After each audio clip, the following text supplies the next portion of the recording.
We're just going to do this one called a data selector. So it's fairly simple. If you're familiar with the OMO plugin, we can use this kind of in the same situation. So what I'm going to do is drag a group down here. And let's go into your server. If you have a couple of images, we can use them. So I have a couple of images here. I'm just going to select these and drag them down into the scene tree as a subcontainer of my group here. If I want to scale these up, I can. And let's go first of all into our scene settings, and again we need to drag the DataPool plugin into here. So we'll go into our built-ins, into the scene plugins, drag our DataPool scene plugin into the plugin folder here.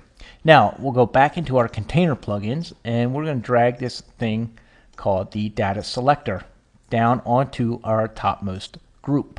So I'm going to go ahead and click on our Data Selector here. And our field name here, we can type in anything. So let's just do this one. We'll call it pick. All right. So down here we have an option. First container is 0 or first container is 1. So this actually means that 0 equals 1 or 0 equals the first container, or 1 equals 1 or 1 equals the first container. So whichever way you want to switch this to, we can. I'll just leave it at 0 for now. We also have another option down here for enable dissolve. I'm just going to turn that on to show you what that does.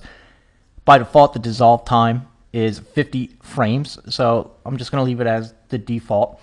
And what we're going to do is hop into the on-air mode, and we're just going to use the Viz Send command again here. So this time we have our command written out. All we need to do is tell it which pick we want. So we say pick equals 2. And we can hit send, and what that does is select that picture, and you can see that quick little dissolve in there that we set 50 frames. If we want to change the picture, we can hit pick equals 3. We'll hit send. Our picture changes again. If we want to go back to 0, we can hit send, and it sends our first pick. We have 7 of them in there, so our last picture would be 6.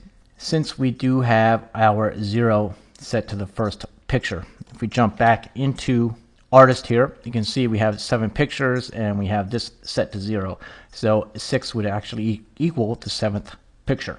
Now, of course, we don't just need to use this with pictures. So let's get rid of those pictures, and let's say we have a couple of objects. So we'll just use some built-in objects. I'll drag a sphere, a ring, a triangle, a cylinder.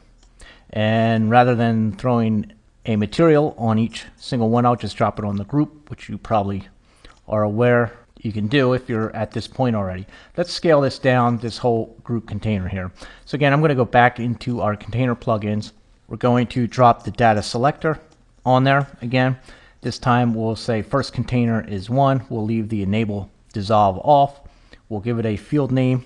I'm feeling pretty lazy, so I'm just going to type in DA.